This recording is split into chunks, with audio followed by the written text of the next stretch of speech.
नमस्कार, झारखंड समाचार में आप सबों का स्वागत है। आइए जानते हैं आज की ताजा मुख्य खबरों को। लोकसभा चुनाव के बाद अब झारखंड में नगर निकाय चुनाव की हो रही है तैयारी। जाने कब तक पूरा हो जाएगा ट्रिपल टेस्ट का काम। लोकसभा चुनाव संपन्न होने के बाद अब झारखंड में नगर निकाय चुनाव की तैयारी शुरू हो गई है। जानकारी के मुताबिक इस दिशा में जल्द ही काम शुरू हो जाएगा। हालांकि आचार संहिता होने के कारण अब तक इस दिशा में काम शुरू नहीं हो पाया था, लेकिन अब इस दिशा में काम शुरू हो जाएगा। आप सबको बता दें कि झारखंड सरकार ने ट्रिपल टेस्ट कराकर ओबीसी वर्ग को आरक्षण देते हुए नगर निकाय चुनाव कराने का फैसला किया है। ट्रिपल टेस्ट की जिम्मेदारी सरकार ने पिछड़ा आयोग को सौंपी है। आयोग ने पहले ही मध्य प्रदेश जाकर सर्वे कर चुकी है। आयोग जल्द ही सरकार के पास जाकर इससे संबंधित रिपोर्ट भी सौंप देगी। हाईकोर्ट ने भी नगर निकाय चुनाव कराने को लेकर सरकार को निर्देश भी दे चुका है। आप सबको बता दूं कि ट्रिपल टेस्ट की प्रक्रिया जुलाई तक पूरी होने की उम्मीद है। इसके बाद सरकार ये तय करेगी कि चुनाव कब होंगे। राज्य पिछड़ा वर्ग आयोग के अध्यक्ष योगेंद्र प्रसाद ने इस मामले में पहले कह चुके हैं कि मध्य प्रदेश की तर्ज पर ही ट्रिपल टेस्ट होगा। झारखंड में होगी 33,000 शिक्षकों की भर्ती। कब शुरू होगी भर्ती प्रक्रिया, आइए जान लेते हैं। आदिवासी बहुल झारखंड के प्राथमिक स्कूलों में जनजातीय और स्थानीय भाषा में पढ़ाई जल्द शुरू कराई जाएगी। इसके लिए मुख्यमंत्री चंपई सोरेन के निर्देश पर स्कूली शिक्षा विभाग 33,000 शिक्षकों की भर्ती प्रक्रिया इसी माह शुरू करने की तैयारी में जुट गया है। राज्य में 34,847 प्राथमिक विद्यालय हैं। सभी विद्यालयों में जनजातीय और स्थानीय भाषा की पढ़ाई के लिए घंटे आधारित शिक्षक रखे जाएंगे। प्रति घंटे करीब 200 रुपए का भुगतान भी किया जाएगा। मुख्यमंत्री के निर्देश के बाद विभाग स्तर पर इसकी रूपरेखा को अंतिम रूप दिया जा रहा है। सूत्रों के अनुसार कई नई योजनाओं को चंपई सरकार अगले 3 से 4 माह में धरातल पर उतारेगी। राज्य की भाषा और संस्कृति को संरक्षित करने पर राज्य सरकार का जोर है। आप सबको बता दें कि झारखंड में प्राथमिक और माध्यमिक शिक्षा के लिए 12,314.21 करोड़ रुपए बजट का प्रावधान किया गया है। आप सबको बता दूं कि जनजातीय और स्थानीय भाषा में पढ़ाई के लिए किस जिले के प्राथमिक स्कूलों में कितने और किस भाषा के शिक्षकों की जरूरत पड़ेगी, इसके लिए पिछले 2 महीने से स्कूली शिक्षा विभाग की ओर से सर्वे कराया जा रहा है।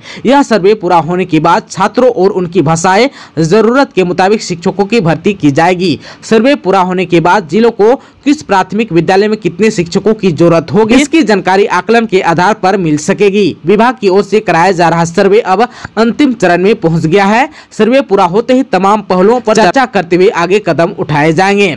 वहीं झारखंड में 26,000 सहायक आचार्य के लिए परीक्षा इसी महीने होगी। सहायक आचार्य पद के लिए अब तक सिर्फ हिंदी विषय की परीक्षा आयोजित की गई है। शेष विषयों की परीक्षाएं लोकसभा चुनाव को लेकर स्थगित कर दी गई थी। झारखंड कर्मचारी चयन आयोग इसके लिए संशोधित तिथि जारी करेगा। सहायक आचार्य के लिए 27-29 अप्रैल तक पारा शिक्षकों ने हिंदी की परीक्षा दी थी। वहीं गैर पारा शिक्षक अभ्यर्थियों ने 2-3 मई को परीक्षा दी थी। अब जेएसएससी जल्द ही परीक्षा की तिथियों की घोषणा करेगा और पारा शिक्षक और गैर पारा शिक्षक अभ्यर्थियों की परीक्षा का आयोजन किया जा सकेगा।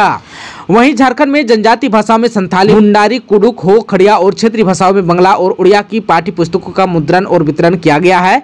घंटी आधारित शिक्षकों की नियुक्ति इन्हीं भाषाओं में पढ़ाने के लिए की जाएगी। भारत में अवैध रूप से घुसी 3 बांग्लादेशी युवतियां रांची के बाली रिसोर्ट से हुआ गिरफ्तार। भारत में अवैध रूप से घुसपैठ करने वाली 3 बांग्लादेशी युवतियों को राजधानी रांची के बरियातू स्थित हिल व्यू रोड स्थित बाली रिसोर्ट से गिरफ्तार किया गया है। वहीं कोलकाता की एक युवती को भी रेस्क्यू किया गया है। गिरफ्तार तीनों युवतियों की पहचान बांग्लादेश के चट्टग्राम के रहने वाली नीपी बिरवा जिनका उम्र 21 वर्ष, शर्मीन अख्तर जिनका उम्र 20 वर्ष और नीपा अख्तर 21 वर्ष के रूप में हुई है। सदर डीएसपी संजीव कुमार बिश्रा ने बुधवार को यह जानकारी अपने कार्यालय में आयोजित प्रेस वार्ता में दी। उन्होंने बताया कि मामले की जानकारी मिलने के बाद सिटी एसपी के निर्देश पर टीम गठित की गई थी, जिसने छापामारी कर उक्त रिसोर्ट से 4 लड़कियों को रेस्क्यू किया गया। जांच पड़ताल के दौरान रेस्क्यू की गई 4 में से 3 लड़कियां बांग्लादेश की निकली। पूछताछ में तीनों लड़कियों ने बताया कि उन्होंने रात में बॉर्डर पर लगी फेंसिंग की तार काटकर भारत में घुसपैठ की है। इनके साथ 3 और लड़कियां परवीन, झुमा और हासी बांग्लादेश से भारत आई थी, जो मनीषा राय नामक महिला के साथ रांची में कहीं छिपी है। उन लड़कियों की तलाश में पुलिस छापामारी कर रही है। इधर सदर डीएसपी के अनुसार तीनों लड़कियों ने पहले अपना नाम क्रमशः पायल दास, अनिका दत्ता और खुशी बताया था। इसी नाम से तीनों का भारत में फर्जी आधार कार्ड भी बनाया गया था, जिसे पुलिस ने जब्त कर लिया है। तीनों लड़कियों के पास से कुल 4 मोबाइल फोन भी बरामद किए गए हैं। 10 जून तक झारखंड के 16 जिलों में हीट वेव की चेतावनी, आईएमडी ने जारी किया अलर्ट। झारखंड के कम से कम 16 जिलों में 10 जून तक लू यानी कि हीट वेव चलेगी। भारत मौसम विज्ञान विभाग यानी कि IMD के रांची स्थित मौसम केंद्र ने आज बृहस्पतिवार को हीट वेव को लेकर येलो अलर्ट भी जारी किया।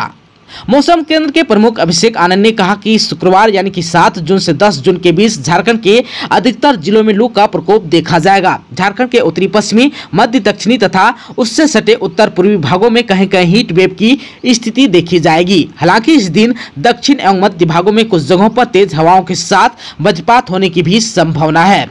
मौसम केंद्र के प्रमुख के मुताबिक 8 से 10 जून तक राज्य के उत्तर पश्चिमी, मध्य दक्षिणी और उससे सटे उत्तर पूर्वी भागों में कुछ जगहों पर लू चलेगी। आप सबको बता दूं 7 से 10 जून तक इन जिलों में लू चलने की संभावना है। एक है रांची, बोकारो, गुमला, हजारीबाग, खुट्टी, रामगढ़, पूर्वी सिंहभूम, पश्चिमी सिंहभूम, सिमडेगा, सरायकेला खरसावां, पलामू, चतरा, गढ़वा, कोडरमा, लातेहार और लोहरदगा शामिल है। वहीं 7 जून को इन जिलों में वज्रपात की भी संभावना है। वो है पूर्वी सिंहभूम, पश्चिमी सिंहभूम, सरायकेला खरसावां, सिमडेगा, रांची, बोकारो, गुमला, हजारीबाग, खुट्टी और रामगढ़। मौसम वैज्ञानिक के मुताबिक राजधानी रांची में भी 7 जून से लू चलने की संभावना है। अधिकतम और न्यूनतम दोनों तापमान में वृद्धि होगी। हालांकि 9 जून तक आंशिक बादल छाए रहेंगे, लेकिन तापमान में वृद्धि होगी, जिससे लू की स्थिति बनी रहेगी। वहीं अधिकतम तापमान 41 से 42 डिग्री और न्यूनतम तापमान 28 डिग्री सेंटीग्रेड रहने की संभावना है। मौसम विभाग ने कहा है कि राज्य में अगले 3 दिन तक अधिकतम तापमान में धीरे धीरे 2 से 3 डिग्री सेंटीग्रेड वृद्धि होगी। इसके बाद अगले 2 दिन तक इसमें कोई बड़ा बदलाव नहीं होगा। वहीं 11 जून से राज्य के उत्तर पूर्वी, मध्य एवं दक्षिणी भागों में कहीं कहीं गरज के साथ हल्के दर्जे की वर्षा हो सकती है। संथाली भाषा की औलचिकी लिपि में पठन पाठन करने में महिलाएं सबसे ज्यादा जागरूक। आसिका यानी कि आदिवासी ससोइया एजुकेशन एंड कल्चर एसोसिएशन की संथाली में लोअर, हायर, मैट्रिक और +2 स्तर की परीक्षा चल रही है। यह परीक्षा 5 से 7 जून तक चलेगी। इस परीक्षा में 1500 से अधिक छात्र और छात्राएं शामिल हो रहे हैं। प्रथम सत्र सुबह 9:30 बजे से 12:30 बजे और द्वितीय सत्र 1 बजे से 4 बजे तक चल रहा है। झारखंड में कुल 15 परीक्षा केंद्र बनाए गए हैं। पूर्वी सिंहभूम जिले में 3 जगहों पर परीक्षा का केंद्र बनाया गया है, जिसमें नरवा, पहाड़ कॉलोनी और बहरागोरा प्रमुख है। वहीं सरायकेला, धनबाद, बोकारो, देवघर, गोड्डा, दुमका, जामताड़ा में भी परीक्षा केंद्र बनाए गए हैं। आसिका झारखंड के महासचिव शंकर सोरेन ने बताया कि लोअर, हायर, मैट्रिक और +2 स्तर की परीक्षा आयोजित किया जा रहा है। इस परीक्षा में 1200 से अधिक छात्राएं एवं 300 के करीब छात्र शामिल हो रहे हैं। अपनी मातृभाषा संथाली में पठन पाठन के प्रति महिलाएं सबसे ज्यादा जागरूक हैं। 9 जून को नरेंद्र मोदी लेंगे PM पद की शपथ, तीसरी बार बनाएंगे सरकार। एनडीए की जीत के बाद केंद्र में एक बार फिर सरकार गठन की तैयारी शुरू हो गई है। मीडिया रिपोर्ट्स के हवाले से खबर आई है कि निवर्तमान प्रधानमंत्री नरेंद्र मोदी 9 जून को PM पद की शपथ लेंगे। न्यूज एजेंसी NI के हवाले से खबर है कि 9 जून को शाम 6 बजे नरेंद्र मोदी प्रधानमंत्री पद की शपथ लेंगे। आप सबको बता दें कि इससे पहले शपथ ग्रहण की तारीख 8 जून को तय की गई थी, लेकिन मीडिया रिपोर्ट्स के हवाले से खबर है कि अब तिथि में बदलाव कर इसे 9 जून कर दिया गया है। झारखंड में सुहागिन महिलाओं ने वट सावित्री की पूजा। झारखंड की राजधानी रांची, पलामू और राजमहल समेत राज्य के सभी हिस्सों में वट सावित्री का पर्व धूमधाम से मनाया गया। सुहागिन महिलाएं सुबह में स्नान करने के बाद वट वृक्ष के नीचे एकत्रित हुए और विधि विधान से पूजा कर कच्चे धागे को पेड़ में बांधते हुए अपने पति के दीर्घायु होने की कामना की। इस दौरान महिलाओं ने वट सावित्री व्रत कथा का कथावाचन एवं श्रवण किया। इसके बाद अपने पति का आशीर्वाद लिया। आप सबको बता दूं कि वट सावित्री का व्रत महिलाएं अपने पति के दीर्घायु के लिए करती हैं। खुट्टी के तुरपा में वज्रपात की चपेट में आने से 7 लोग हुए घायल। शादी समारोह में शामिल होने पहुंचे थे सभी। खुट्टी जिले के तुरपा प्रखंड के लतोली गांव में वज्रपात की चपेट में आने से 7 लोग घायल हो गए। सभी लोग गांव में एक शादी समारोह में शामिल थे। घायलों में बिंदा के सिंधु, करें टोली के बोरेनिका धान, लतोली गांव के अभिषेक बोदरा, सुप्रीम तोपनो, पास्कल बोदरा, रोशनी होरो, धनु गुड़िया तथा बंदगांव के डिगी गांव के मतियस संडी पूर्ति शामिल हैं। मिली जानकारी के अनुसार लतोली गांव में जोहन तोपनो के बेटे मतियस तोपनो की शादी का कार्यक्रम चल रहा था।